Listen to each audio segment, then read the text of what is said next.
Part 2, Chapter 1. So he lay a very long while. Now and then he seemed to wake up, and at such moments he noticed that it was far into the night, but it did not occur to him to get up. At last he noticed that it was beginning to get light. He was lying on his back, still dazed from his recent oblivion. Fearful, despairing cries rose shrilly from the street, sounds which he heard every night indeed, under his window after 2 o'clock. They woke him up now. "Ah, the drunken men are coming out from the taverns," he thought. "It's past 2 o'clock." And at once he leaped up, as though someone had pulled him from the sofa. "What? Past 2 o'clock?" He sat down on the sofa, and instantly recollected everything. All at once, in one flash, he recollected everything. For the first moment he thought he was going mad. A dreadful chill came over him, but the chill was from the fever that had begun long before in his sleep. Now he was suddenly taken with violent shivering, so that his teeth chattered, and all his limbs were shaking. He opened the door and began listening. Everything in the house was asleep. With amazement he gazed at himself and everything in the room around him, wondering how he could have come in the night before without fastening the door, and have flung himself on the sofa without undressing, without even taking his hat off. It had fallen off and was lying on the floor near his pillow. If anyone had come in, what would he have thought? That I'm drunk, but... He rushed to the window. There was light enough, and he began hurriedly looking himself all over from head to foot, all his clothes. Were there no traces? But there was no doing it like that. Shivering with cold, he began taking off everything and looking over again. He turned everything over to the last threads and rags, and mistrusting himself, went through his search 3 times. But there seemed to be nothing, no trace, except in one place, where some thick drops of congealed blood were clinging to the frayed edge of his trousers. He picked up a big clasp knife and cut off the frayed threads. There seemed to be nothing more. Suddenly he remembered that the purse and the things he had taken out of the old woman's box were still in his pockets. He had not thought till then of taking them out and hiding them. He had not even thought of them while he was examining his clothes. What next? Instantly he rushed to take them out and fling them on the table. When he had pulled out everything and turned the pocket inside out to be sure there was nothing left, he carried the whole heap to the corner. The paper had come off the bottom of the wall and hung there in tatters. He began stuffing all the things into the hole under the paper. "They're in. All out of sight. And the purse, too," he thought gleefully, getting up and gazing blankly at the hole which bulged out more than ever. Suddenly he shuddered all over with horror. "My God," he whispered in despair, "what's the matter with me? Is that hidden? Is that the way to hide things?" He had not reckoned on having trinkets to hide. He had only thought of money, and so had not prepared a hiding place. "But now, what am I glad of?" he thought. "Is that hiding things? My reason's deserting me, simply." He sat down on the sofa in exhaustion, and was at once shaken by another unbearable fit of shivering. Mechanically he drew from a chair beside him his old student's winter coat, which was still warm though almost in rags, covered himself up with it, and once more sank into drowsiness and delirium. He lost consciousness. Not more than 5 minutes had passed when he jumped up a second time and at once pounced in a frenzy on his clothes again. "How could I go to sleep again with nothing done? Yes, I have not taken the loop off the armhole. I forgot it. Forgot a thing like that. Such a piece of evidence." He pulled off the noose, hurriedly cut it to pieces, and threw the bits among his linen under the pillow. Pieces of torn linen couldn't rouse suspicion, whatever happened. I think not. I think not, anyway, he repeated, standing in the middle of the room, and with painful concentration he fell to gazing about him again, at the floor and everywhere, trying to make sure he had not forgotten anything. The conviction that all his faculties, even memory, and the simplest power of reflection were failing him, began to be an insufferable torture. Surely it isn't beginning already. Surely it isn't my punishment coming upon me. It is! The frayed rags he had cut off his trousers were actually lying on the floor in the middle of the room, where anyone coming in would see them. "What is the matter with me?" he cried again, like one distraught.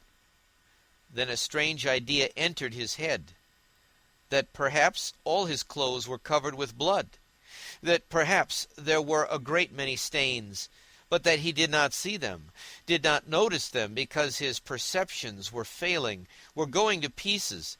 His reason was clouded. Suddenly he remembered that there had been blood on the purse too. Ah! There must be blood on the pocket too, for I put the wet purse in my pocket. In a flash he had turned the pocket inside out, and yes, there were traces, stains on the lining of the pocket. So my reason has not quite deserted me, so I still have some sense and memory since I guessed it of myself, he thought triumphantly, with a deep sigh of relief. It's simply the weakness of fever, a moment's delirium. And he tore the whole lining out of the left pocket of his trousers. At that instant the sunlight fell on his left boot. On the sock which poked out from the boot he fancied there were traces. He flung off his boots. Traces indeed! The tip of the sock was soaked with blood. He must have unwarily stepped into that pool. But what am I to do with this now? Where am I to put the sock and rags and pocket? He gathered them all up in his hands and stood in the middle of the room. In the stove? But they would ransack the stove first of all. Burn them? But what can I burn them with? There are no matches even. No, better go out and throw it all away somewhere. Yes, better throw it away, he repeated, sitting down on the sofa again. And at once, this minute, without lingering. But his head sank on the pillow instead. Again the unbearable icy shivering came over him. Again he drew his coat over him. And for a long while, for some hours, he was haunted by the impulse to go off somewhere at once, this moment, and fling it all away, so that it may be out of sight and done with, at once, at once. Several times he tried to rise from the sofa, but could not. He was thoroughly waked up at last by a violent knocking at his door. "Open! Do! Are you dead or alive?" "He keeps sleeping here," shouted Nastasia, banging with her fist on the door. "For whole days together. He's snoring here like a dog. A dog he is, too. Open, I tell you. It's past 10. "Maybe he's not at home," said a man's voice. "Ha! That's the porter's voice. What does he want?" He jumped up and sat on the sofa. The beating of his heart was a positive pain. "Then who can have latched the door?" retorted Nastasia. "He's taken to bolting himself in, as if he were worth stealing. Open, you stupid! Wake up!" "What do they want? Why the porter?" "All's discovered. Resist or open, come what may." He half rose, stooped forward, and unlatched the door. His room was so small that he could undo the latch without leaving the bed. Yes, the porter and Nastasia were standing there. Nastasia stared at him in a strange way. He glanced with a defiant and desperate air at the porter, who, without a word, held out a gray folded paper sealed with bottle wax. "A notice from the office," he announced as he gave him the paper. "From what office?" "A summons to the police office, of course. You know which office." "To the police? What for?" "How can I tell? You're sent for, so you go." The man looked at him attentively, looked around the room, and turned to go away. "He's downright ill," observed Nastasia, not taking her eyes off him. The porter turned his head for a moment. "He's been in a fever since yesterday," she added. Raskolnikov made no response, and held a paper in his hands without opening it. "Don't you get up, then," Nastasia went on compassionately, seeing that he was letting his feet down from the sofa. "You're ill, and so don't go. There's no such hurry. What have you got there?" He looked. In his right hand he held the shreds that he had cut from his trousers, the sock, and the rags of the pocket. So he had been asleep with them in his hand. Afterwards, reflecting upon it, he remembered that, half waking up in his fever, he had grasped all this tightly in his hand, and so fallen asleep again. "Look at the rags he's collected and sleeps with, as though he's got hold of a treasure." And Nastasia went off into her hysterical giggle. Instantly he thrust them all under his greatcoat and fixed his eyes intently upon her. Far as he was from being capable of rational reflection at that moment, he felt that no one would behave like that with a person who was going to be arrested. "But the police?" "You'd better have some tea. Yes, I'll bring it here. There's some left." "No, I'm going. I'll go at once," he muttered, getting onto his feet. "Why, you'll never get downstairs." "Yes, I'll go." "As you please." She followed the porter out. At once he rushed to the light to examine the sock and the rags. There are stains, but not very noticeable, all covered with dirt, and rubbed and already discolored. No one who had no suspicion could distinguish anything. Nastasia from a distance could not have noticed, thank God. Then with a tremor he broke the seal of the notice and began reading. He was a long while reading before he understood. It was an ordinary summons from the district police station to appear that day at 9:30 at the office of the district superintendent. "But when has such a thing happened? I never have anything to do with the police, and why just today?" he thought in astonishing bewilderment. "Good God! Only get it over soon." He was flinging himself on his knees to pray, but broke into laughter, not at the idea of prayer, but at himself. He began hurriedly dressing. "If I'm lost, I'm lost. I don't care. Shall I put the sock on?" he suddenly wondered. "It will get dustier still, and the traces will be gone." But no sooner had he put it on than he pulled it off again in loathing and horror. He pulled it off, but reflecting that he had no other socks, he picked it up and put it on again, and again he laughed. "That's all conventional, that's all relative, merely a way of looking at it," he thought in a flash, but only on the top surface of his mind, while he was shuddering all over. "There, I've got it on. I have finished by getting it on." But his laughter was quickly followed by despair. "No, it's too much for me," he thought. His legs shook.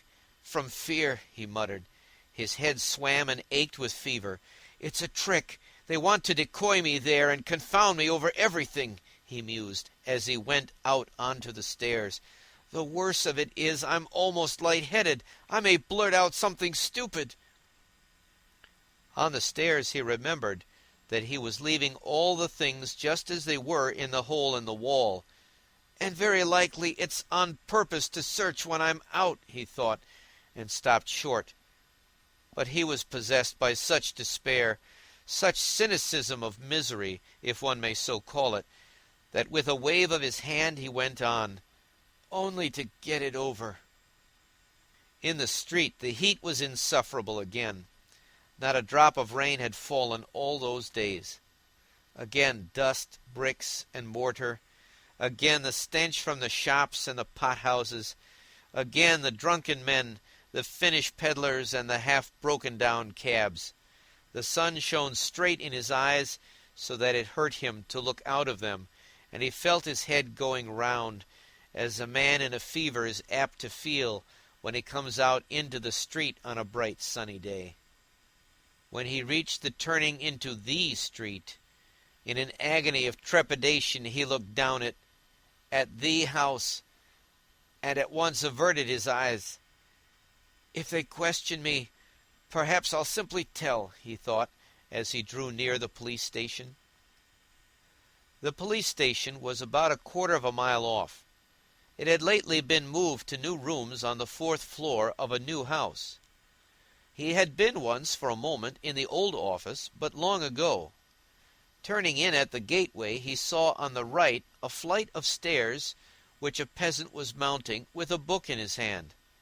"A house porter, no doubt, so then the office is here," and he began ascending the stairs on the chance. He did not want to ask questions of anyone. "I'll go in, fall on my knees, and confess everything," he thought, as he reached the 4th floor.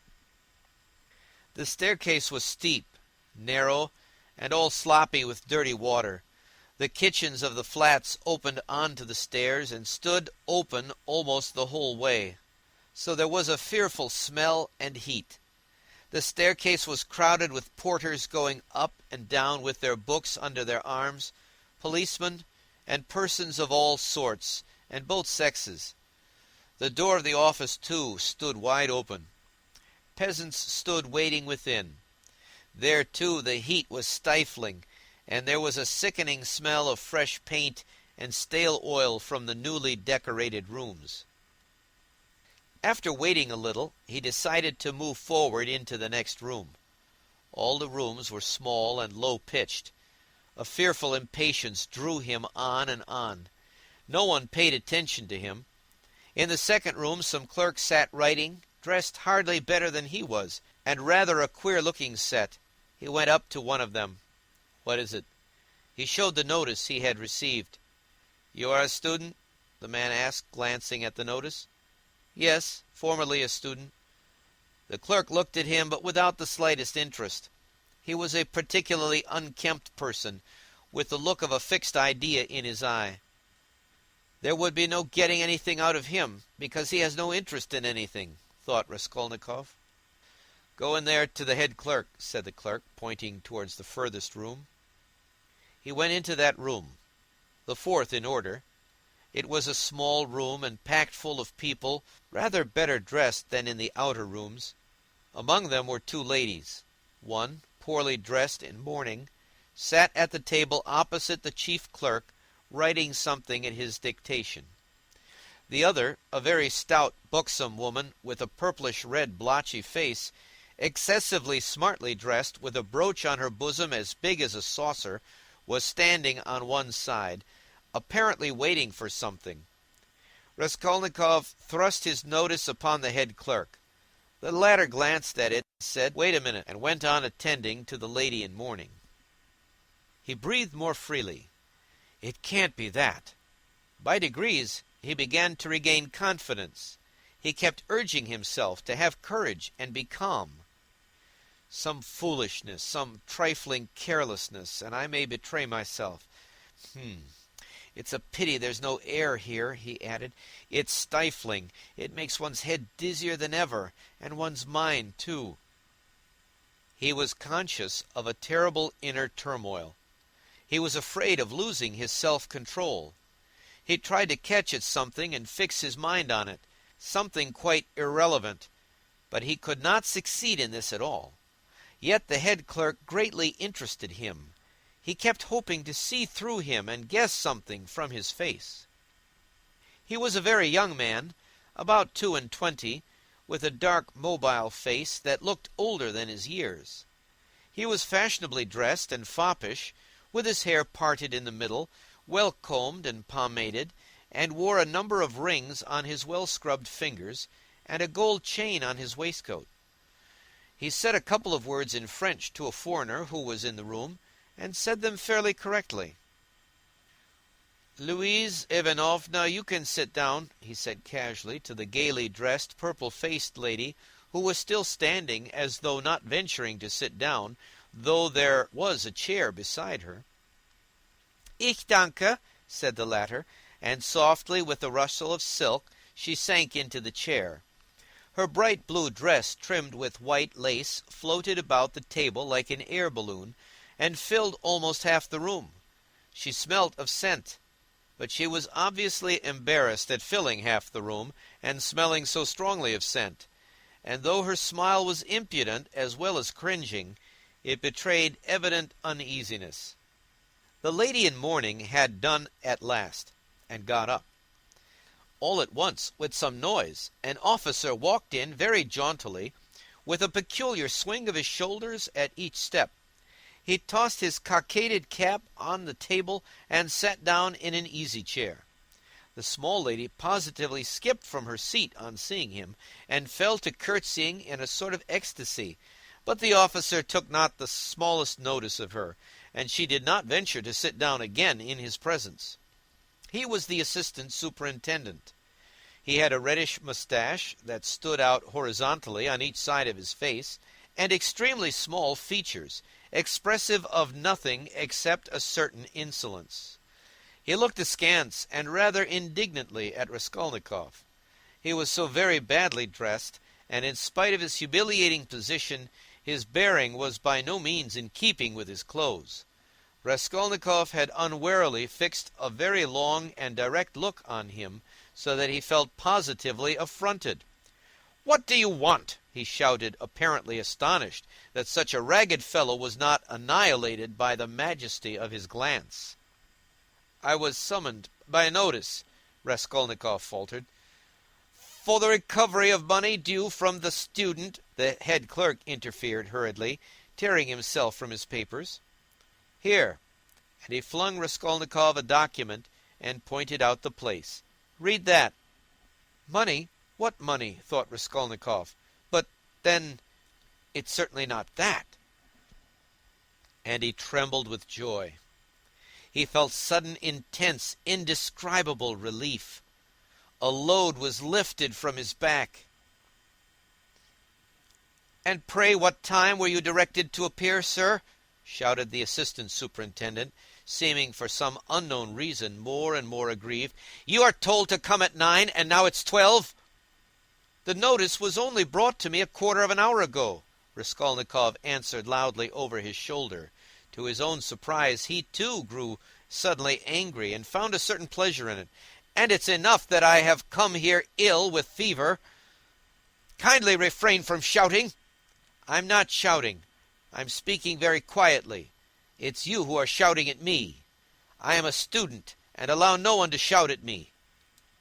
The assistant superintendent was so furious that for the first minute he could only splutter inarticulately.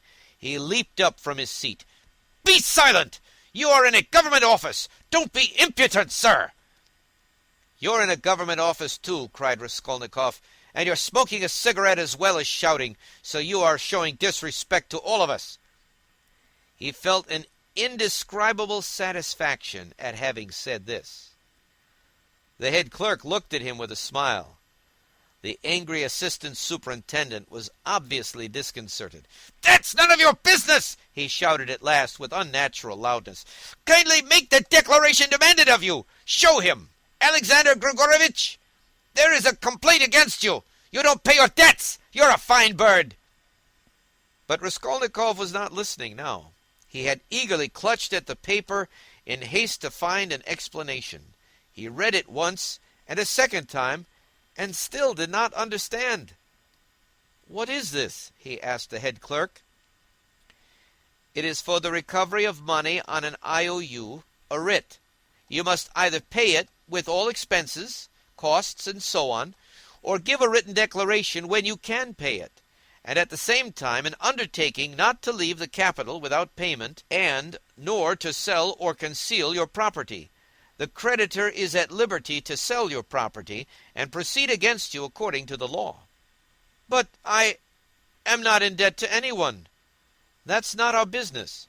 Here, an IOU for 115 rubles, legally attested and due for payment, has been brought us for recovery, given by you to the widow of the assessor Zarnitsyn 9 months ago, and paid over by the widow Zarnitsyn to one Mr. Chebarov.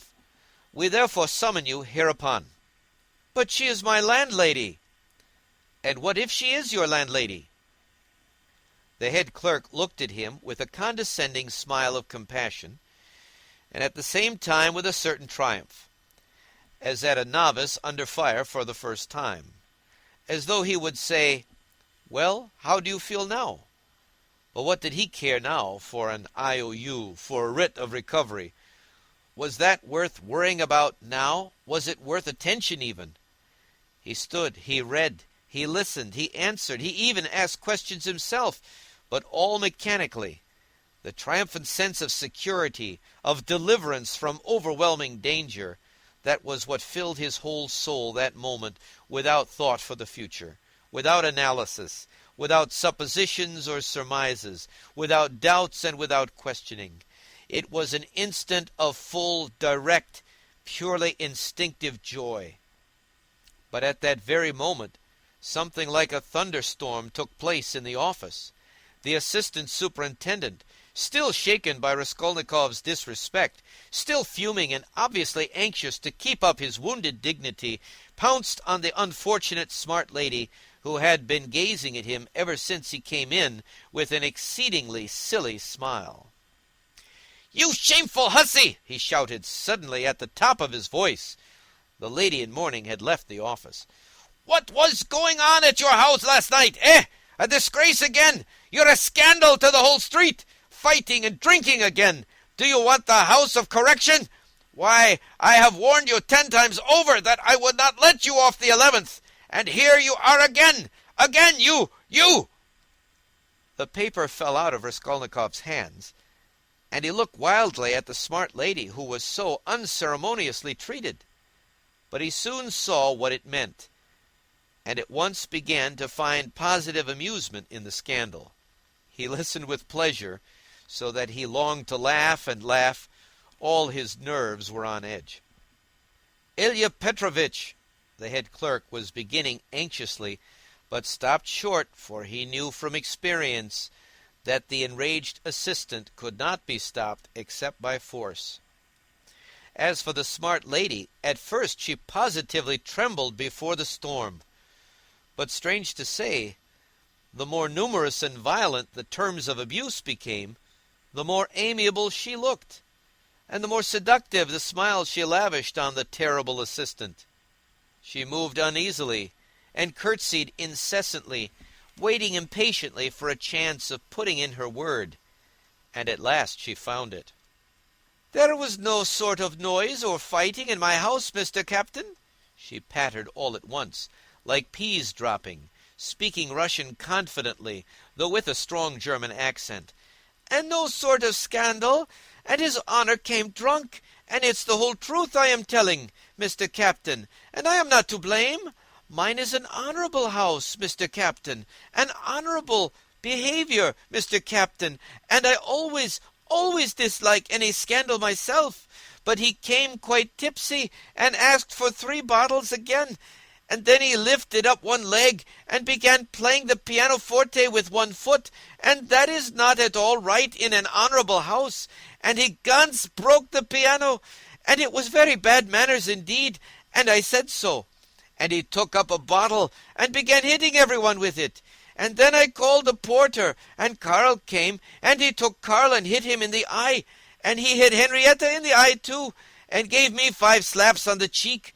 And it was so ungentlemanly in an honorable house, Mr. Captain, and I screamed, and he opened the window over the canal and stood in the window, squealing like a little pig. It was a disgrace.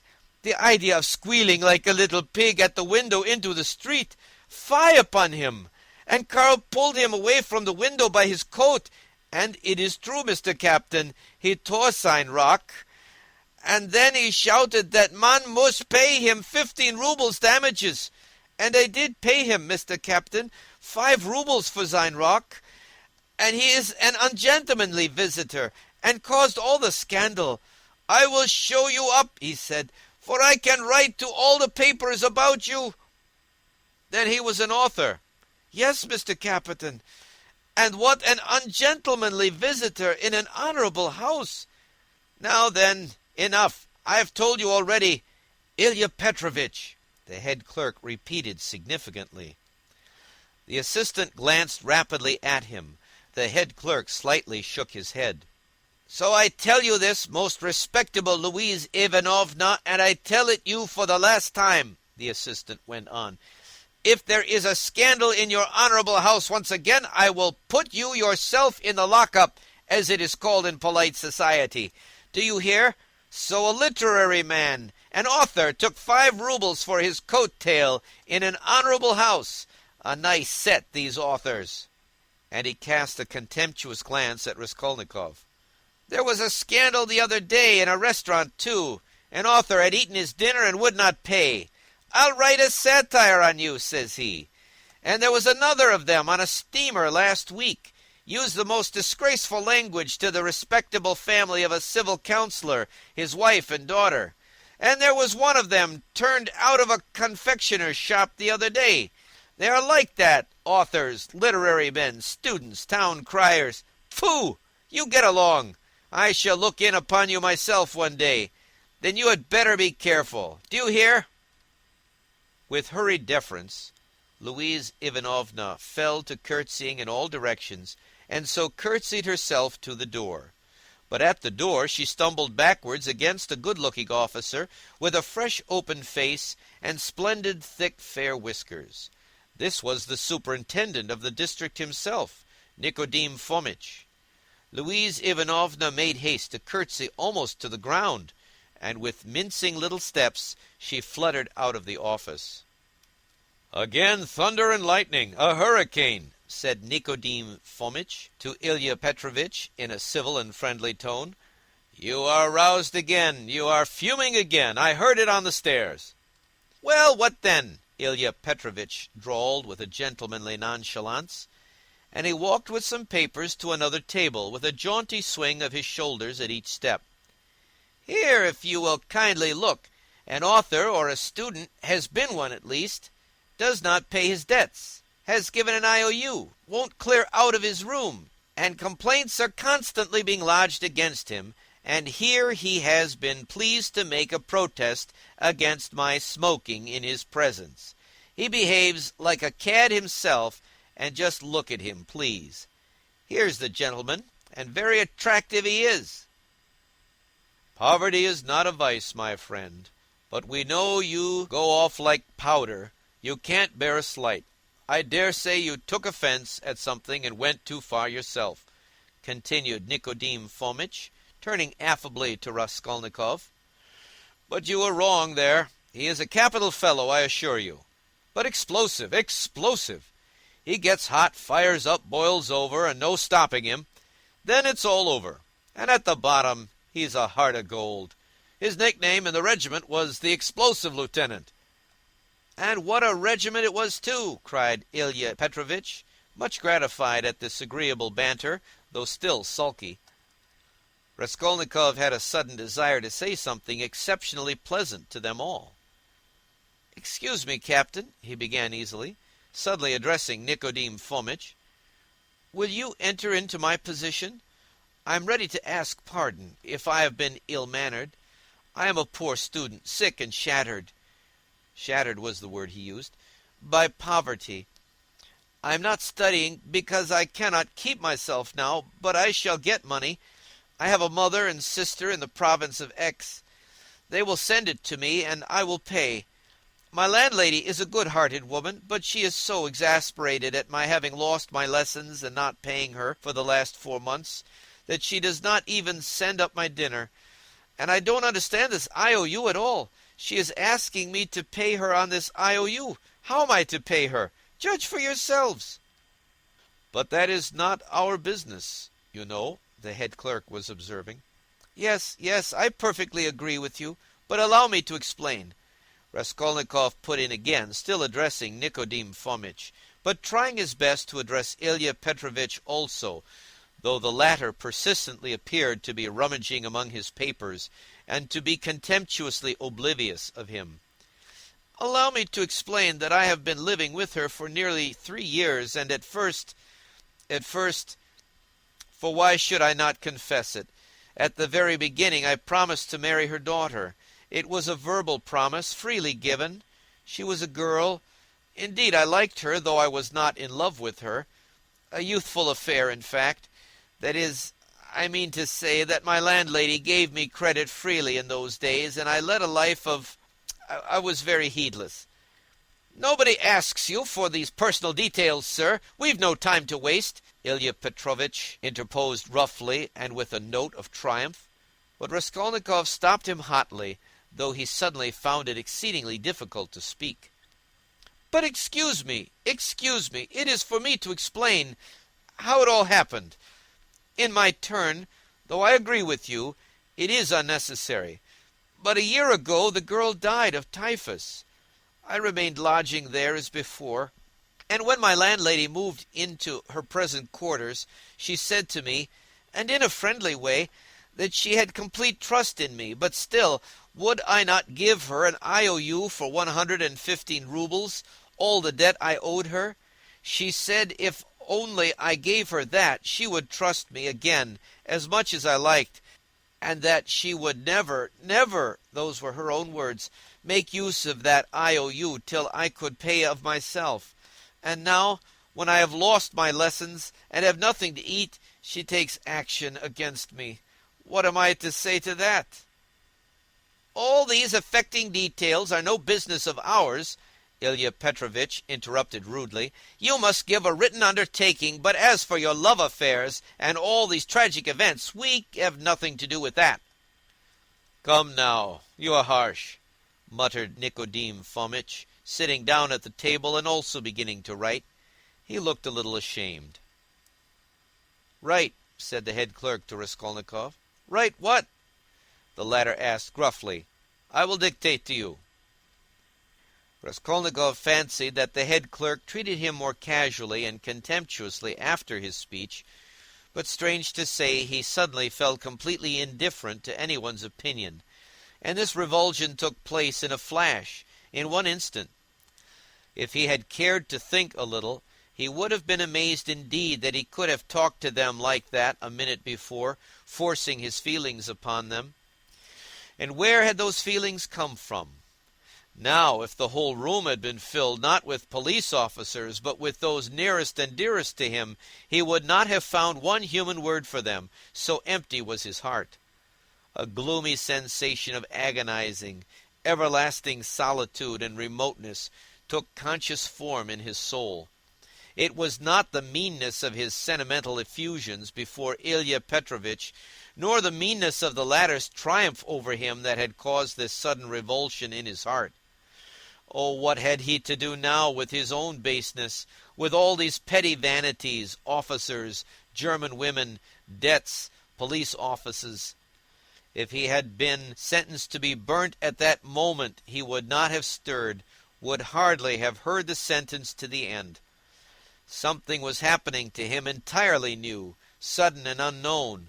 It was not that he understood, but he felt clearly with all the intensity of sensation that he could never more appeal to these people in the police office with sentimental effusions like his recent outburst, or with anything whatever, and that if they had been his own brothers and sisters and not police officers, it would have been utterly out of the question to appeal to them in any circumstance of life. He had never experienced such a strange and awful sensation, and what was most agonizing, it was more a sensation than a conception or idea, a direct sensation, the most agonizing of all the sensations he had known in his life. The head clerk began dictating to him the usual form of declaration that he could not pay, that he undertook to do so at a future date, that he would not leave the town nor sell his property, and so on. But you can't write. You can hardly hold a pen, observed the head clerk, looking with curiosity at Raskolnikov. Are you ill? Yes, I am giddy. Go on. That's all. Sign it. The head clerk took the paper and turned to attend to others. Raskolnikov gave back the pen, but instead of getting up and going away, he put his elbows on the table and pressed his head in his hands. He felt as if a nail were being driven into his skull. A strange idea suddenly occurred to him, to get up at once, to go up to Nicodim Fomitch and tell him everything that had happened yesterday, and then to go with him to his lodgings and to show him the things in the hole in the corner. The impulse was so strong that he got up from his seat to carry it out. "Hadn't I better think a minute?" flashed through his mind. "No, better cast off the burden without thinking." But all at once he stood still, rooted to the spot. Nicodim Fomitch was talking eagerly with Ilya Petrovitch, and the words reached him. "It's impossible. They'll both be released. To begin with, the whole story contradicts itself. Why should they have called a porter, if it had been their doing? To inform against themselves, or as a blind? No, that would be too cunning. Besides, Pestryakov the student was seen at the gate by both the porters and a woman as he went in. He was walking with 3 friends who left him only at the gate, and he asked the porters to direct him in the presence of the friends. Now, would he have asked his way if he had been going with such an object? As for Koch, he spent half an hour at the silversmith's below before he went up to the old woman, and he left him at exactly 7:45. Now just consider." "But excuse me, how do you explain this contradiction? They state themselves that they knocked and the door was locked, yet 3 minutes later, when they went up with the porter, it turned out the door was unfastened." "That's just it. The murderer must have been there and bolted himself in, and they'd have caught him for a certainty if Koch hadn't been an ass and gone to look for the porter too. He must have seized the interval to get downstairs and slip by them somehow. Koch keeps crossing himself and saying, 'If I had been there, he would have jumped out and killed me with his axe.' He is going to have a Thanksgiving service, ha ha!" "And no one saw the murderer?" "They might well not see him. The house is a regular Noah's Ark," said the head clerk, who was listening. "It's clear, quite clear," Nicodim Fomitch repeated warmly. "No, it is anything but clear," Ilya Petrovitch maintained. Raskolnikov picked up his hat and walked towards the door, but he did not reach it. When he recovered consciousness, he found himself sitting in a chair supported by someone on the right side, while someone else was standing on the left, holding a yellowish glass filled with yellow water, and Nicodim Fomitch standing before him, looking intently at him. He got up from the chair. "What is this? Are you ill?" Nicodim Fomitch asked rather sharply. "He could hardly hold his pen when he was signing," said the head clerk, settling back in his place and taking up his work again. "Have you been ill long?" cried Ilya Petrovitch from his place, where he too was looking through papers. He had, of course, come to look at the sick man when he fainted, but retired at once when he recovered. "Since yesterday," muttered Raskolnikov in reply. "Did you go out yesterday?" "Yes." "Though you were ill?" "Yes." "At what time?" "About 7. "And where did you go, may I ask?" "Along the street." "Short and clear." Raskolnikov, white as a handkerchief, had answered sharply, jerkily, without dropping his black feverish eyes before Ilya Petrovitch's stare. "He can scarcely stand upright. And you," Nicodim Fomitch was beginning. "No matter," Ilya Petrovitch pronounced rather peculiarly. Nicodim Fomitch would have made some further protest, but glancing at the head clerk, who was looking very hard at him, he did not speak. There was a sudden silence. It was strange. "Very well, then," concluded Ilya Petrovitch, "we will not detain you." Raskolnikov went out. He caught the sound of eager conversation on his departure, and above the rest rose the questioning voice of Nicodim Fomitch. In the street his faintness passed off completely. "A search! There will be a search at once," he repeated to himself, hurrying home.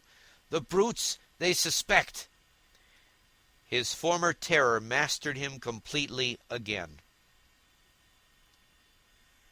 End of Section 8, Part 2, Chapter 1. Part 2, Chapter 2. And what if there has been a search already? What if I find them in my room?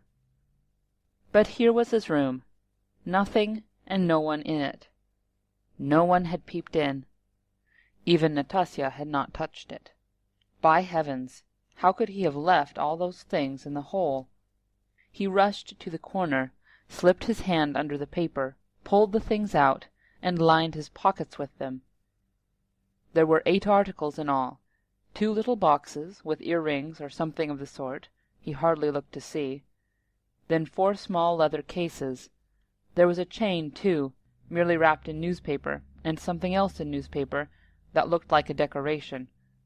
He put them all in the different pockets of his overcoat, and the remaining pocket of his trousers, trying to conceal them as much as possible. He took the purse, too. Then he went out of his room, leaving the door open. He walked quickly and resolutely, and though he felt shattered, he had his senses about him. He was afraid of pursuit. He was afraid that in another half-hour, another quarter of an hour, perhaps, instructions would be issued for his pursuit. And so, at all costs, he must hide all traces before then. He must clear everything up while he still had some strength, some reasoning power left him. Where was he to go? That had long been settled. Fling them into the canal, and all traces hidden in the water, the thing would be at an end. So he had decided in the night of his delirium, when several times he had had the impulse to get up and go away, to make haste and get rid of it all. But to get rid of it turned out to be a very difficult task. He was wandering along the bank of the Ekaterininsky Canal for half an hour or more, and looked several times at the steps running down to the water. But he could not think of carrying out his plan. Either rafts stood at the steps' edge, and women were washing clothes on them, or boats were moored there, and people were swarming everywhere. Moreover, he could be seen and noticed from the banks on all sides. It would look suspicious for a man to go down on purpose, stop, and throw something into the water. And what if the boxes were to float instead of sinking? And of course they would. Even as it was, everyone he met seemed to stare and look round, as if they had nothing to do but watch him. "Why is it? Or can it be my fancy?" he thought. At last the thought struck him that it might be better to go to the Neva.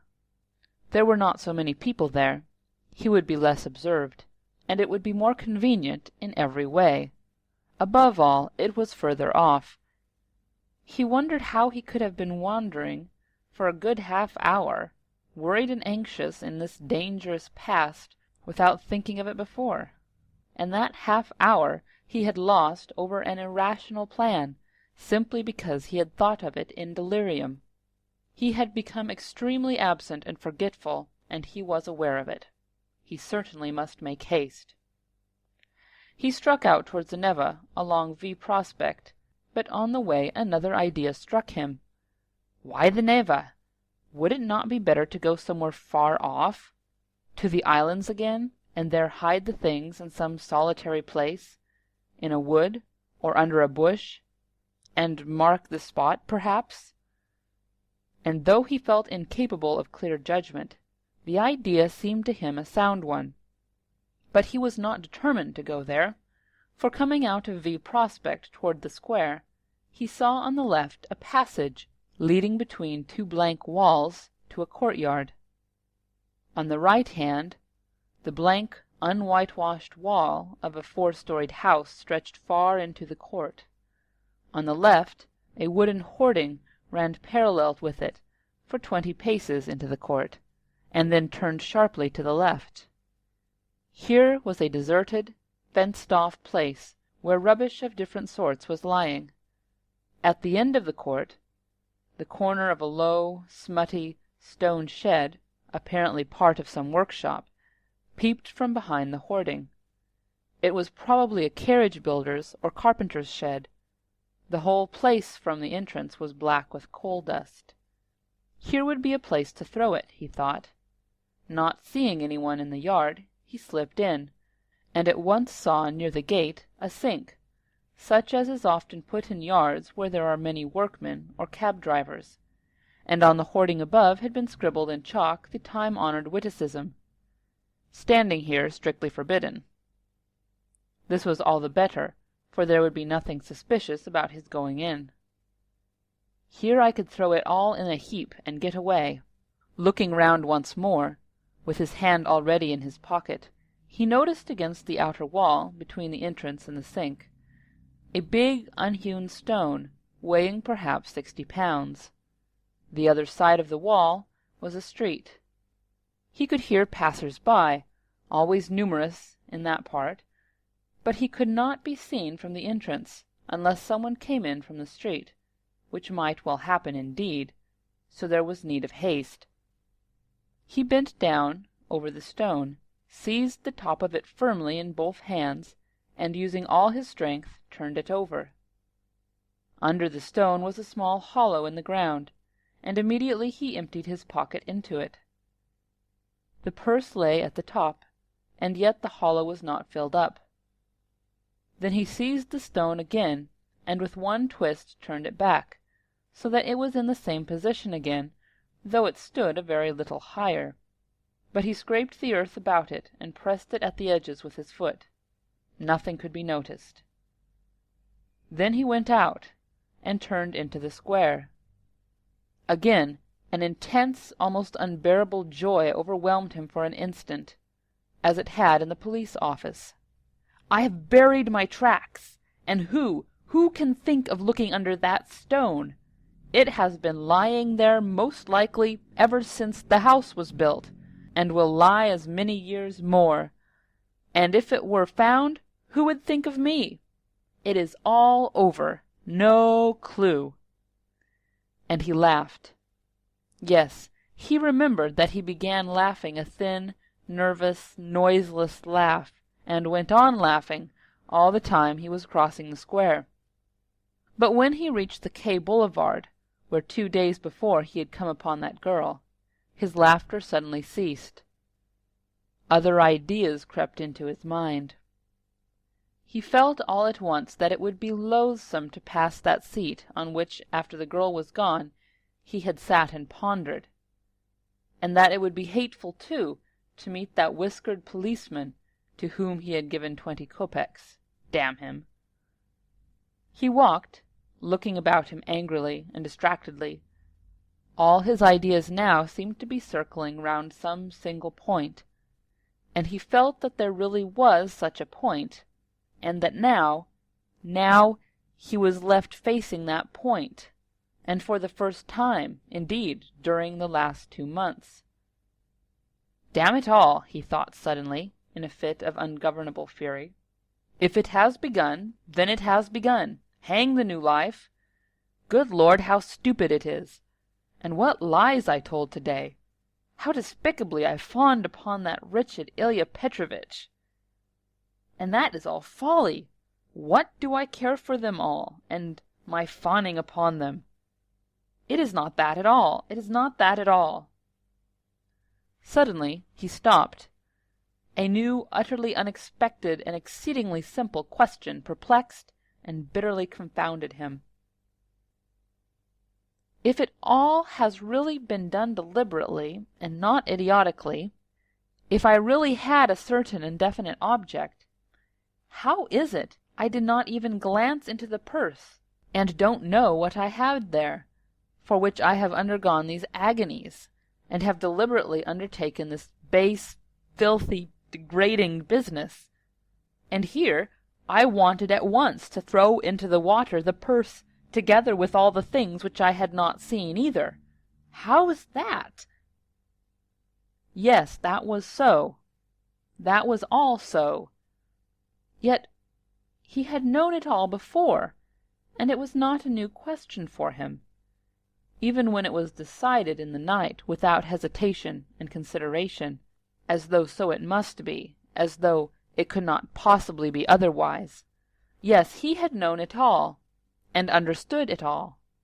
It surely had all been settled, even yesterday, at the moment when he was bending over the box and pulling the jewel cases out of it. Yes, so it was. "It is because I am very ill," he decided grimly at last.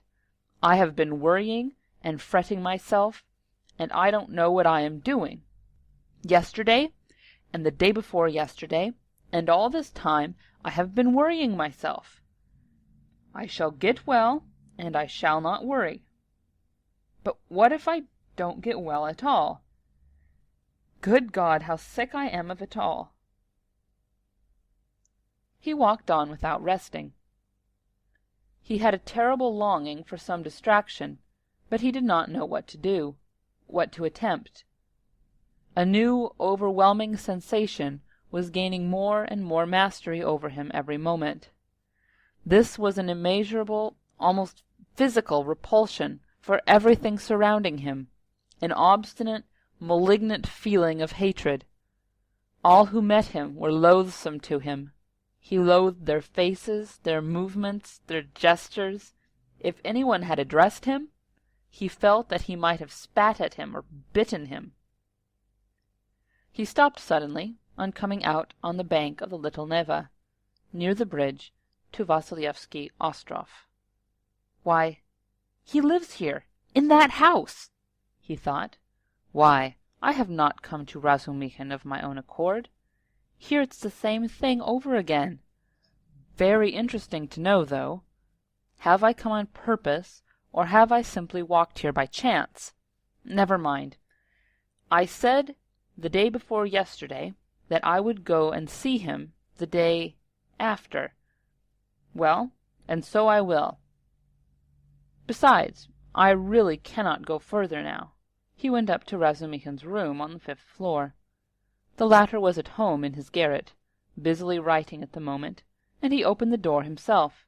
It was 4 months since they had seen each other. Razumihin was sitting in a ragged dressing-gown, with slippers on his bare feet, unkempt, unshaven, and unwashed. His face showed surprise. "Is it you?" he cried. He looked his comrade up and down. Then, after a brief pause, he whistled. "As hard up as all that. Why, brother, you've cut me out," he added, looking at Raskolnikov's rags. "Come, sit down. You are tired, I'll be bound." And when he had sunk down on the American leather sofa, which was in even worse condition than his own, Razumihin saw at once that his visitor was ill. "Why, you are seriously ill. Do you know that?" He began feeling his pulse. Raskolnikov pulled away his hand. "Never mind," he said. "I have come for this. I have no lessons. I wanted... But I don't really want lessons." "But I say, you are delirious, you know," Razumihin observed, watching him carefully. "No, I am not." Raskolnikov got up from the sofa. As he mounted the stairs to Razumihin's, he had not realized that he would be meeting his friend face to face. Now, in a flash, he knew that what he was least of all disposed for at the moment was to be face to face with anyone in the wide world. His spleen rose within him. He almost choked with rage at himself as soon as he crossed Razumihin's threshold. "Good-bye," he said abruptly, and walked to the door. "Stop, stop, you queer fish!" "I don't want to," said the other, again pulling away his hand. "Then why the devil have you come? Are you mad or what? Why, this is almost insulting. I won't let you go like that." "Well then, I came to you because I know no one but you who could help. To begin, because you are kinder than anyone, cleverer, I mean, and can judge. And now I see that I want nothing. Do you hear? Nothing at all. No one's services, no one's sympathy. I am by myself, alone. Come, that's enough. Leave me alone." "Stay a minute, you sweep. You are a perfect madman." "As you like, for all I care. I have no lessons, do you see, and I don't care about that. But there's a bestseller, Heruvimov, and he takes the place of a lesson. I would not exchange him for 5 lessons. He's doing publishing of a kind, and issuing natural science manuals, and what a circulation they have. The very titles are worth the money. You always maintained that I was a fool, but by Jove, my boy, there are greater fools than I am. Now he is setting up for being advanced. Not that he has an inkling of anything, but of course I encourage him. Here are 2 signatures of the German text. In my opinion, the crudest charlatanism. It discusses the question, is woman a human being? And of course triumphantly proves that she is. Heruvimov is going to bring out this work as a contribution to the woman question. I am translating it. He will expand these 2.5 signatures into 6. We shall make up a gorgeous title, half a page long, and bring it out at half a ruble. It will do. He pays me 6 rubles the signature. It works out to about 15 rubles for the job, and I've had 6 already in advance. When we have finished this, we are going to begin translation about whales, and then some of the dullest scandals out of the second part of Les Confessions we have marked for translation. Somebody has told Heruvimov that Rousseau was a kind of Radishchev. You may be sure I don't contradict him, hang him. Well, would you like to do the second signature of Is Woman a Human Being? If you would, take the German and pens and paper. All those are provided, and take 3 rubles. For as I have had 6 rubles in advance on the whole thing, 3 rubles comes to you for your share, and when you have finished the signature, there will be another 3 rubles for you. And please don't think I am doing you a service. Quite the contrary. As soon as you came in, I saw how you could help me. To begin with, I am weak in spelling, and secondly, I am sometimes utterly adrift in German, so that I make it up as I go along for the most part. The only comfort is that it's bound to be a change for the better, though who can tell, maybe it's sometimes for the worse. Will you take it? Raskolnikov took the German sheets in silence, took the 3 rubles, and without a word went out. Razumikhin gazed after him in astonishment. But when Raskolnikov was in the next street, he turned back, mounted the stairs to Razumikhin's again, and laying on the table the German article and the 3 rubles, went out again, still without uttering a word. "Are you raving or what?" Razumikhin shouted, roused to fury at last. "What farce is this? You're driving me crazy too. What did you come to see me for, damn you?" "I don't want translation," muttered Raskolnikov from the stairs. "Then what the devil do you want?" shouted Razumikhin from above. Raskolnikov continued descending the staircase in silence. Hey there, where are you living?" No answer. "Well, confound you, then." But Raskolnikov was already stepping into the street. On the Nikolaevsky bridge he was aroused to full consciousness again by an unpleasant incident. A coachman, after shouting at him 2 or 3 times, gave him a violent lash on the back with his whip for having almost fallen under his horse's hoofs.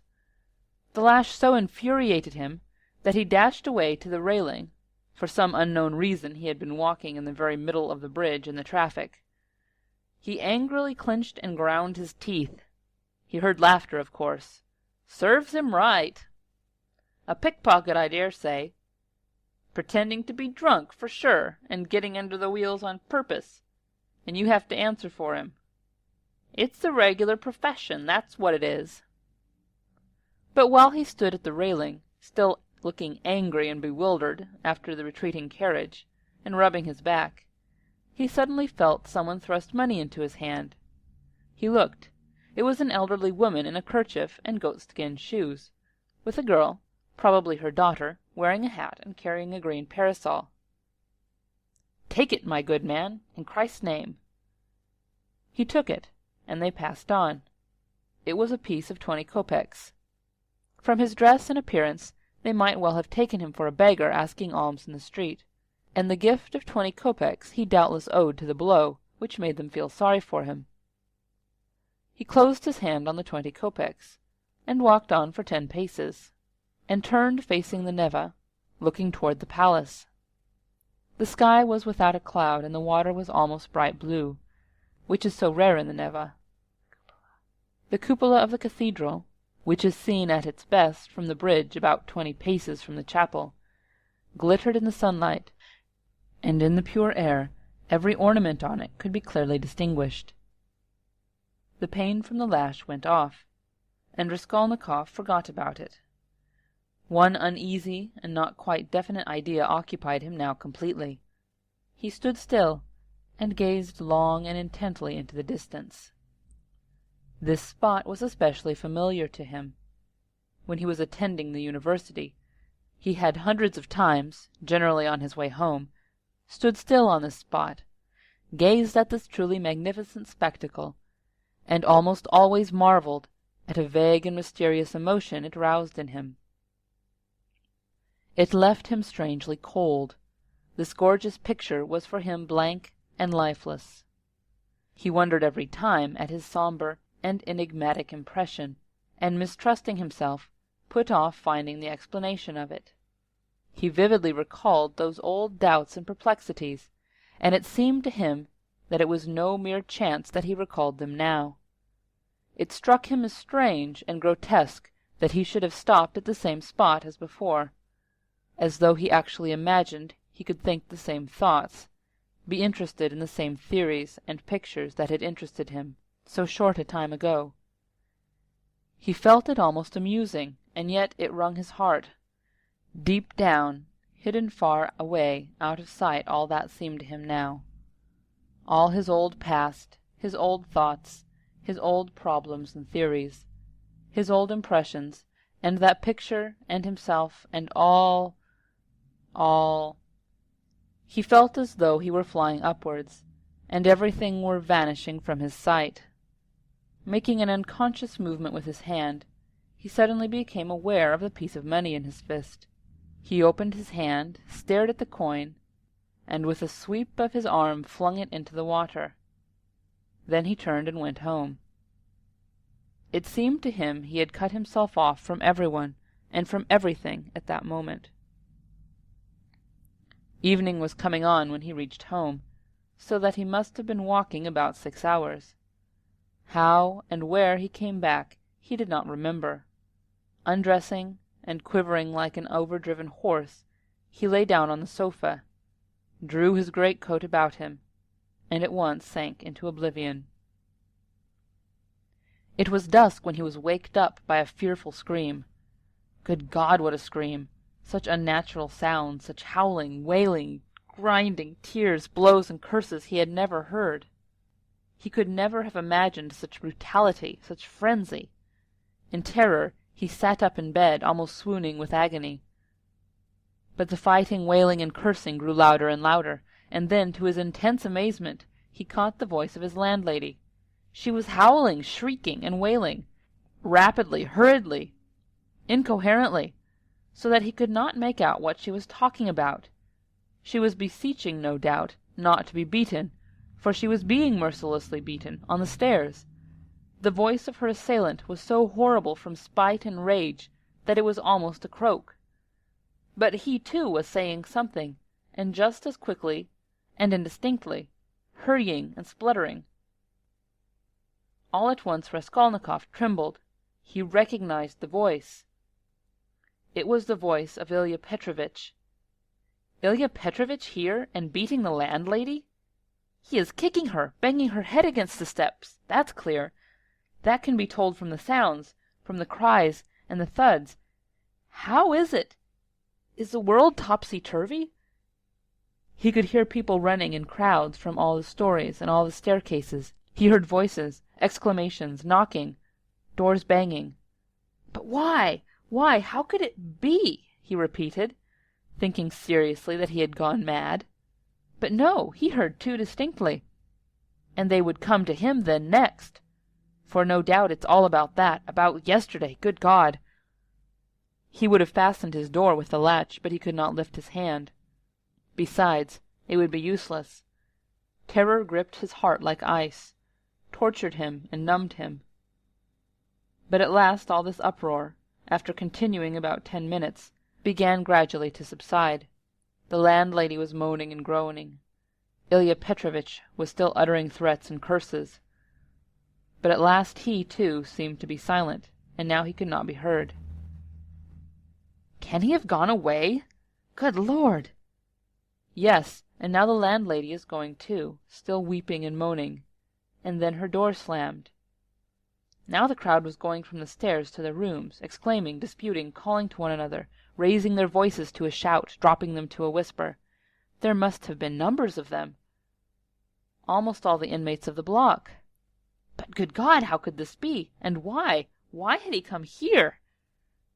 Raskolnikov sank worn out on the sofa, but could not close his eyes. He lay for half an hour in such anguish, such an intolerable sensation of infinite terror as he had never experienced before. Suddenly a bright light flashed into his room. Nastasia came in with a candle and a plate of soup. Looking at him carefully, and ascertaining he was not asleep, she set the candle on the table and began to lay out what she had brought: bread, salt, a plate, a spoon. "You've eaten nothing since yesterday, I warrant. You've been trudging about all day, and you're shaking with fever." "Nastasia, what were they beating the landlady for?" She looked intently at him. "Who beat the landlady?" "Just now, half an hour ago. Ilya Petrovitch, the assistant superintendent, on the stairs. Why was he ill-treating her like that? And why was he here?" Nastasia scrutinized him, silent and frowning, and her scrutiny lasted a long time. He felt uneasy, even frightened, at her searching eyes. "Nastasia, why don't you speak?" "Nastasia, why don't you speak?" he said timidly at last in a weak voice.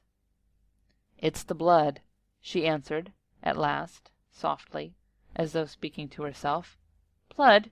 What blood?" he muttered, growing white and turning towards the wall. Nastasia still looked at him without speaking. "Nobody has been beating the landlady," she declared at last in a firm, resolute voice.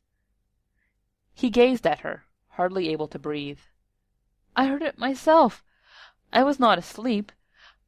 I was sitting up," he said more timidly. "I listened a long time. The assistant superintendent came. Everyone ran out on the stairs from all the flats." "No one has been here. That's the blood crying in your ears. When there's no outlet for it, and it gets clotted, you begin fancying things. Will you eat something?" He made no answer. Nastasia stood over him, watching him. "Give me something to drink, Nastasia." She went downstairs and returned with a white earthenware jug of water. He remembered only swallowing one sip of cold water and spilling some on his neck. Then followed forgetfulness. End Part 2, Chapter 2. Part 2, Chapter 3. He was not completely unconscious, however, all the time he was ill.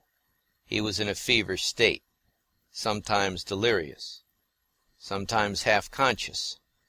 He remembered a great deal afterwards. Sometimes it seemed as though there were a number of people around him. They wanted to take him away somewhere. There was a great deal of squabbling and discussing about him. Then he would be alone in the room. They had all gone away, afraid of him, and only now and then opened the door a crack to look at him. They threatened him, plotted something together, laughed and mocked at him. He remembered Nastasia often at his bedside. He distinguished another person, too, whom he seemed to know very well, though he could not remember who he was, and this fretted him, even made him cry. Sometimes he fancied he had been lying there a month. At other times it all seemed part of the same day.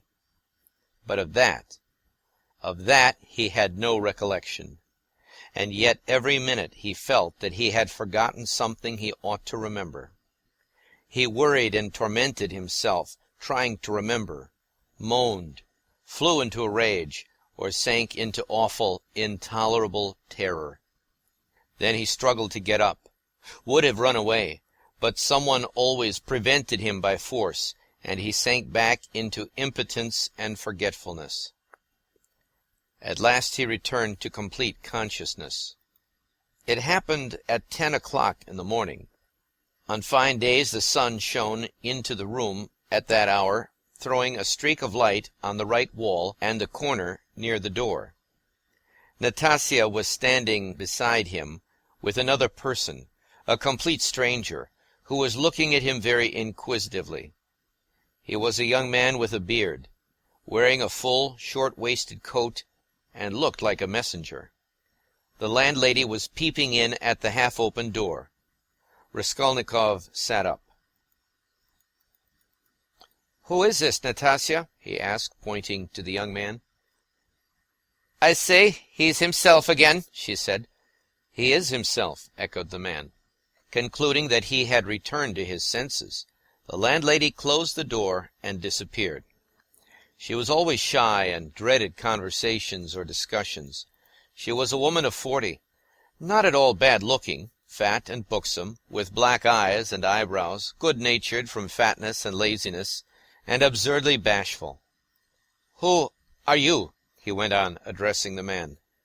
But at that moment the door was flung open, and, stooping a little, as he was so tall, Razumihin came in. "What a cabin it is!" he cried.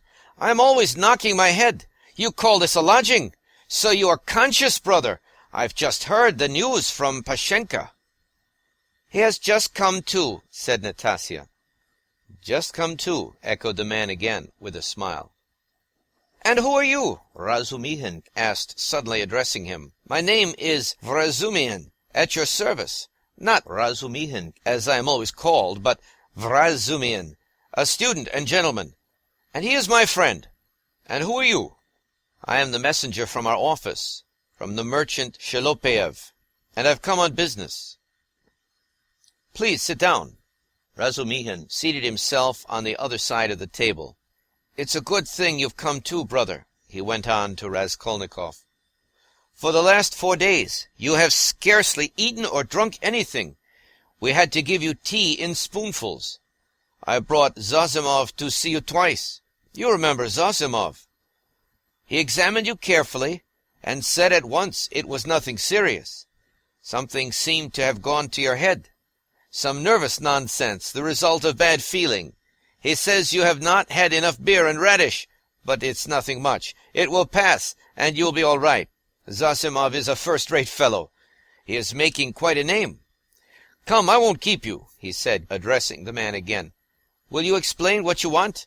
You must know, Rodya, this is the second time they have sent from the office. But it was another man last time, and I talked to him. Who was it came before?"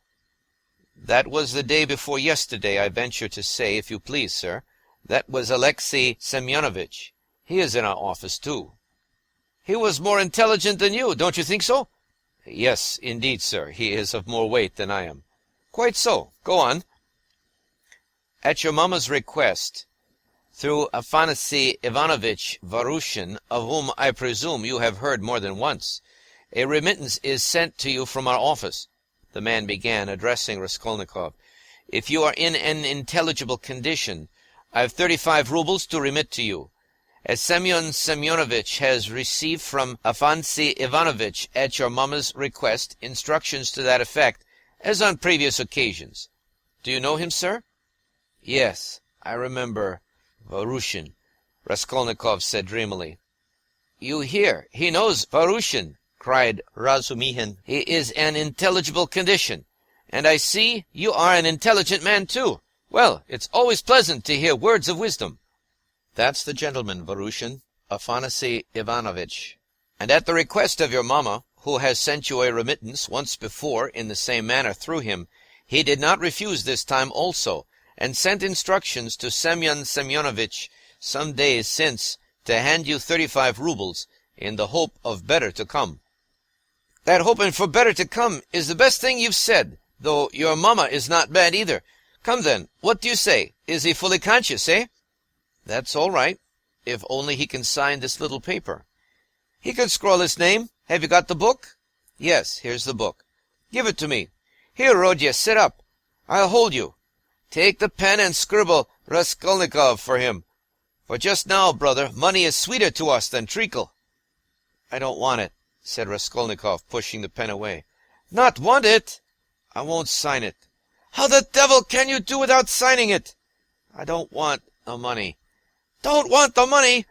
Come, brother, that's nonsense. I bear witness. Don't trouble, please. It's only that he is on his travels again. But that's pretty common with him at all times, though. You are a man of judgment, and we will take him in hand. That is, more simply, take his hand, and he will sign it. Here. But I can come another time. No, why should we trouble you? You are a man of judgment. Now, Rhode, don't keep your visitor. You see he is waiting. And he made ready to hold Raskolnikov's hand in earnest. Stop, I'll do it alone, said the latter, taking the pen and signing his name. The messenger took out the money and went away. Bravo! And now, brother, are you hungry? Yes, answered Raskolnikov. Is there any soup?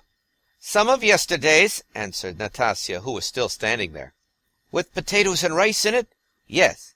I know it by heart. Bring soup and give us some tea. Very well. Raskolnikov looked at all this with profound astonishment and a dull, unreasoning terror. He made up his mind to keep quiet and see what would happen. I believe I am not wandering. I believe it's reality, he thought.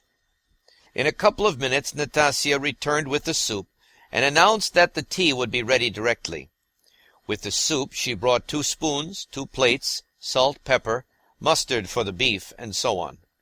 The table was set as it had not been for a long time. The cloth was clean. It would not be amiss, Natasya, if Praskovya Pavlovna were to send us up a couple of bottles of beer. We could empty them. Well, you are a cool hand, muttered Natasya, and she departed to carry out his orders. Raskolnikov still gazed wildly with strained attention. Meanwhile, Razumihin sat down on the sofa beside him as clumsily as a bear, put his left arm around Raskolnikov's head, although he was able to sit up, and with his right hand gave him a spoonful of soup, blowing on it that it might not burn him. But the soup was only just warm. Raskolnikov swallowed 1 spoonful greedily, and then a second, then a third. But after giving him a few more spoonfuls of soup, Razumihin suddenly stopped and said that he must ask Zosimov whether he ought to have more. Natasya came in with 2 bottles of beer. And will you have tea? Yes. Cut along, Natasya, and bring us some tea, for we may venture on without the faculty. But here is the beer. He moved back to his chair, pulled the soup and meat in front of him, and began eating as though he had not touched food for 3 days. I must tell you, Rhode, I dine like this here every day now, he mumbled with a mouthful of beef, and it's all Pashenka, your dear little landlady, who sees to that. She loves to do anything for me. I don't ask for it, but of course I don't object. And here's Natasya with the tea. She is a quick girl. Natasya, my dear, won't you have some beer? Get along with your nonsense. A cup of tea, then. A cup of tea, maybe. Pour it out. Stay, I'll pour it out myself. Sit down. He poured out 2 cups, left his dinner, and sat on the sofa again. As before, he put his left arm round the sick man's head, raised him up, and gave him tea in spoonfuls, again blowing each spoonful steadily and earnestly, as though this process was the principal and most effective means towards his friend's recovery. Raskolnikov said nothing, and made no resistance, though he felt quite strong enough to sit up on the sofa without support, and could not merely have held a cup or a spoon, but even perhaps could have walked around. But from some queer, almost animal cunning, he conceived the idea of hiding his strength and lying low for a time, pretending, if necessary, not to be yet in full possession of his faculties, and meanwhile listening to find out what was going on. Yet he could not overcome his sense of repugnance. After sipping a dozen spoonfuls of tea, he suddenly released his head, pushed the spoon away capriciously, and sank back on the pillow. There were actually real pillows under his head now, down pillows in clean cases. He observed that, too, and took note of it. Pashenka must give us some raspberry jam today, and make him some raspberry tea, said Razumihin, going back to his chair and attacking his soup and beer again. And where is she to get raspberries for you? Asked Natasya, balancing a saucer on her 5 outspread fingers, and sipping tea through a lump of sugar. "She'll get it at the shop, my dear. You see, Rhode, all sorts of things have been happening while you have been laid up.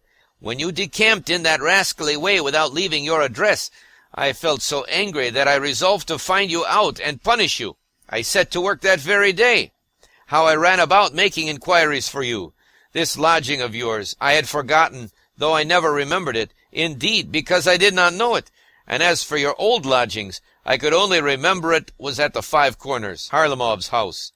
I kept trying to find that Harlamov's house, and afterwards it turned out that it was not Harlamov's, but Buch's. How one muddles up sounds sometimes.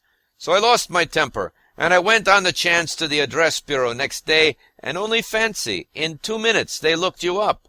Your name is down there." "My name?" "I should think so. And yet a General Kobelev they could not find while I was there. Well, it's a long story. But as soon as I did land on this place, I soon got to know all your affairs. All, brother. I know everything. Natasya here will tell you. I made the acquaintance of Nicodim Fomitch and Ilya Petrovitch and the house porter and Mr. Zametov, Alexander Grigorovitch, the head clerk in the police office, and last but not least, of Pashenka. Natasya here knows." "He's got round her," Natasya murmured, smiling slyly. "Why don't you put the sugar in your tea, Natasya Nikiforovna?" "You are a one," Natasya cried suddenly, going off into a giggle. "I am not Nikiforovna, but Petrovna," she added, suddenly recovering from her mirth. "I'll make a note of it. Well, brother, to make a long story short, I was going in for a regular explosion here to uproot all malignant influences in the locality, but Pashenka won the day. I had not expected, brother, to find her so prepossessing. What do you think?" Raskolnikov did not speak, but he still kept his eyes fixed upon him, full of alarm. "And all that could be wished, indeed, in every respect," Razumihin went on, not at all embarrassed by his silence. "Ah, the sly dog!" Natasya shrieked again. This conversation afforded her unspeakable delight. "It's a pity, brother, that you did not set to work in the right way at first. You ought to have approached her differently. She is, so to speak, a most unaccountable character. But we will talk about her character later.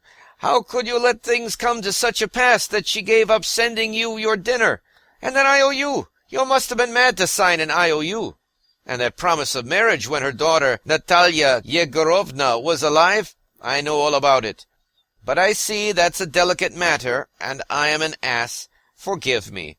But talking of foolishness, do you know, Praskovya Pavlovna is not nearly so foolish as you would think at first sight?" "No," mumbled Raskolnikov, looking away, but feeling that it was better to keep up the conversation. "She isn't, is she?" cried Razumihin, delighted to get an answer out of him. "But she is not very clever either, She is essentially an unaccountable character. I am sometimes quite at a loss, I assure you. She must be 40. She says she is 36, and of course she has every right to say so. But I swear I judge her intellectually simply from the metaphysical point of view.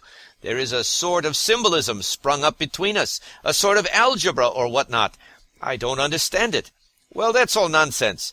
Only, seeing that you are not a student now, and have lost your lessons and your clothes, and that through the young lady's death she has no need to treat you as a relation, she suddenly took fright, and as you hid in your den and dropped all your old relations with her, she planned to get rid of you, and she's been cherishing that design a long time, but was sorry to lose the IOU, for you assured her yourself that your mother would pay.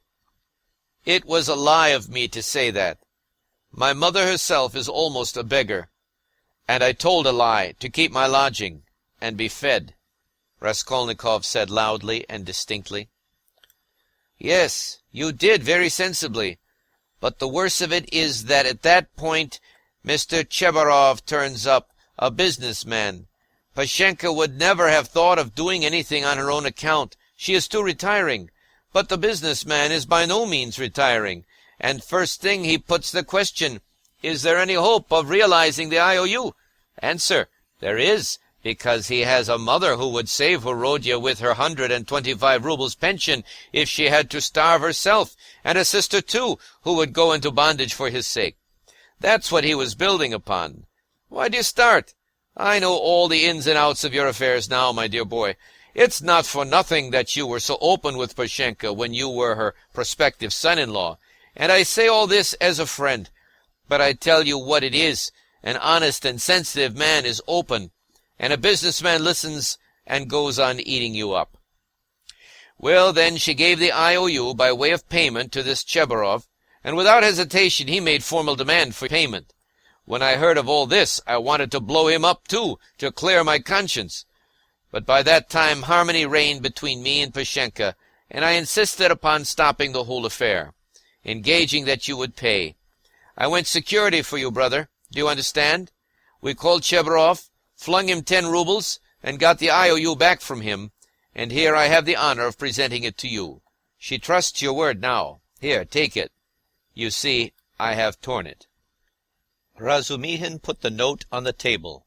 Raskolnikov looked at him, and turned to the wall without uttering a word.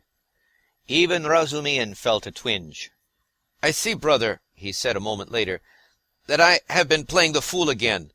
I thought I should amuse you with my chatter, and I believe I have only made you cross. Was it you I did not recognize when I was delirious? Raskolnikov asked after a moment's pause, without turning his head. Yes, and you flew into a rage about it, especially when I brought Zametov one day.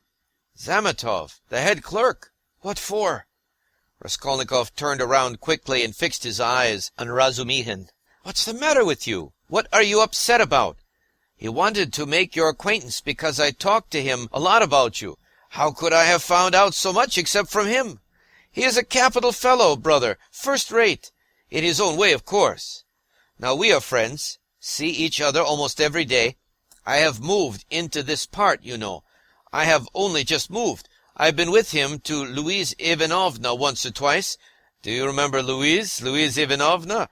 Did I say anything in delirium? I should think so. You were beside yourself. What did I rave about? What next? What did you rave about? What people do rave about. Well, brother, now I must not lose time to work. He got up from the table and took up his cap. What did I rave about? How he keeps on. Are you afraid of having let out some secret? Don't worry yourself. You said nothing about a countess.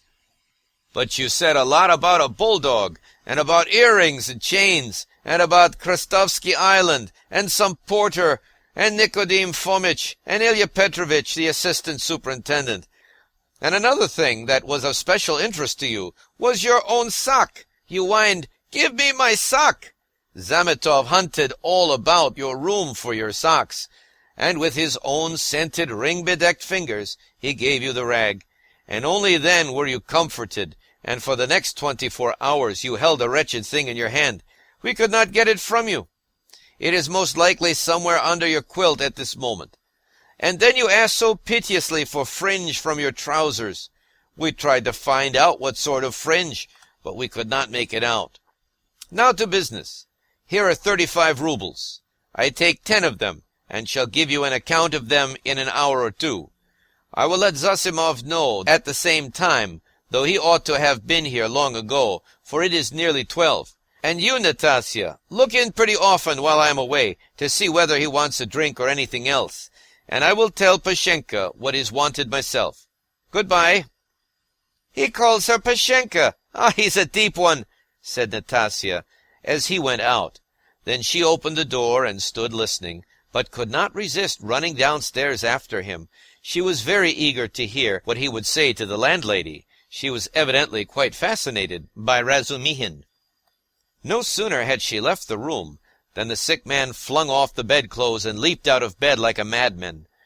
With burning, twitching impatience he had waited for them to be gone, so that he might set to work. But to what work?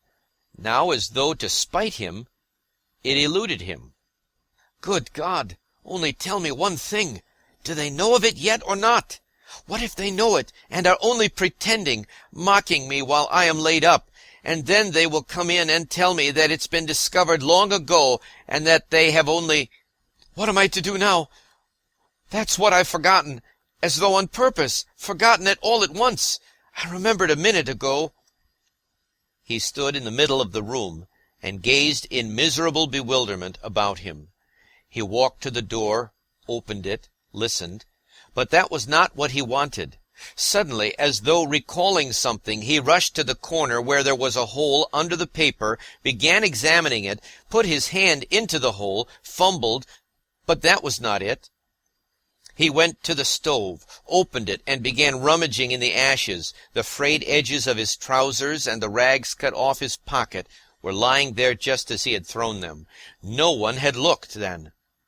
Then he remembered the sock about which Ransomr had just been telling him. Yes, there it lay on the sofa under the quilt, but it was so covered with dust and grime that Zametov could not have seen anything on it. Bah, Zametov! The police office! And why am I sent for to the police office? Where's the notice? Bah! I am mixing it up. That was then. I looked at my sock then, too. But now I have been ill. But what did Zametov come for? Why did Ransomr bring him? He muttered, helplessly sitting on the sofa again. What does it mean? Am I still in delirium, or is it real? I believe it is real. Ah, I remember. I must escape. Make haste to escape. Yes, I must escape. Yes, but where? And where are my clothes? I've no boots. They've taken them away. They've hidden them. I understand. Ah, here is my coat. They passed that over. And here is money on the table, thank God. And here's the IOU. I'll take the money and go and take another lodging. They won't find me. Yes, but the address bureau? They'll find me. Ransomr will find me. Better escape altogether, far away, to America, and let them do their worst, and take the IOU. It would be of use there. What else shall I take? They think I am ill. They don't know that I can walk. Ha, ha, ha! I could see by their eyes that they know all about it, if only I could get downstairs. And what if they have set a watch there? Policeman! What's this tea? Ah, and here is beer left, half a bottle, cold.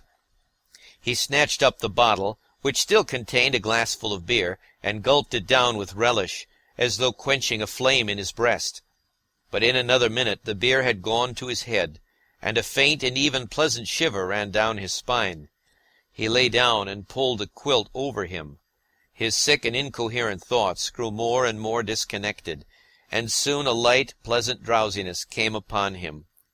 With a sense of comfort he nestled his head into the pillow, wrapped more closely about him the soft wadded quilt which had replaced the old ragged greatcoat, sighed softly, and sank into a deep, sound, refreshing sleep.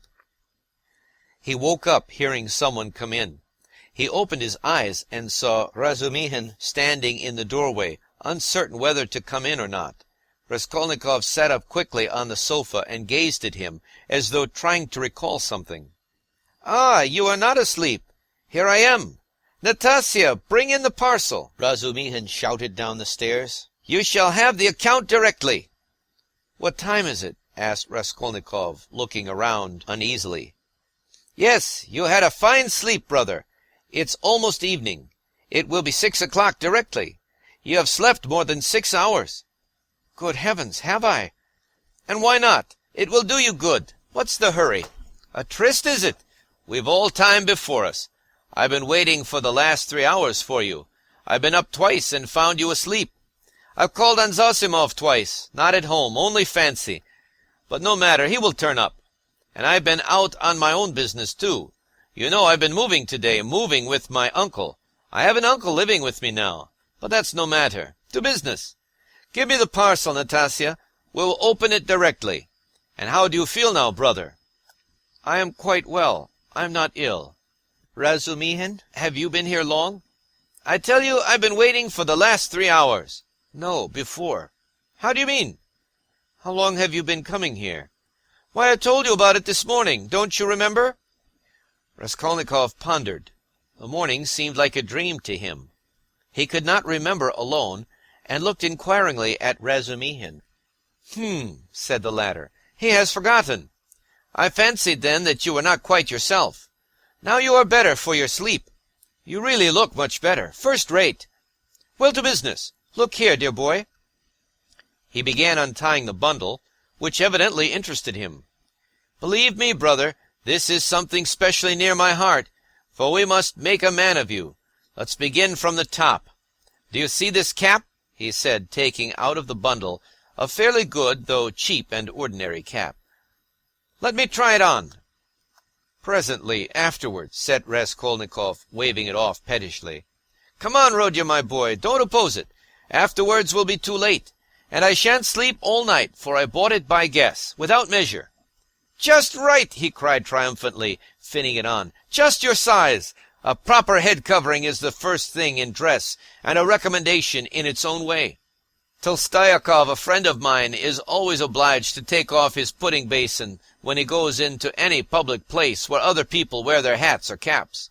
People think he does it from slavish politeness, but it's simply because he is ashamed of his bird's nest.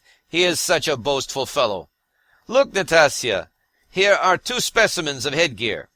This Palmerston," he took from the corner Raskolnikov's old battered hat, which for some unknown reason he called a Palmerston, "or this jewel.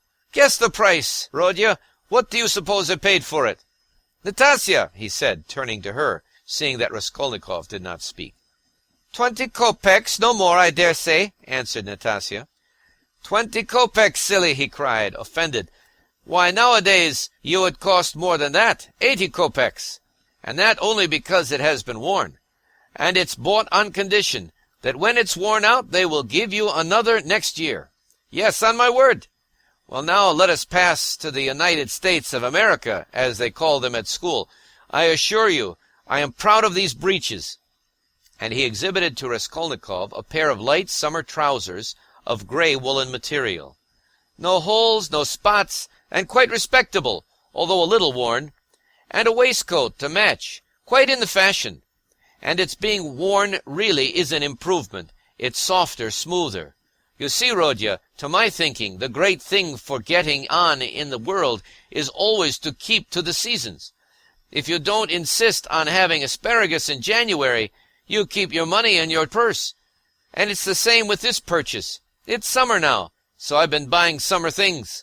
Warmer materials will be wanted for autumn, so you will have to throw these away in any case, especially as they will be done for by then from their own lack of coherence, if not your higher standard of luxury. Come, price them. What do you say? 2 rubles 25 kopecks. And remember the condition.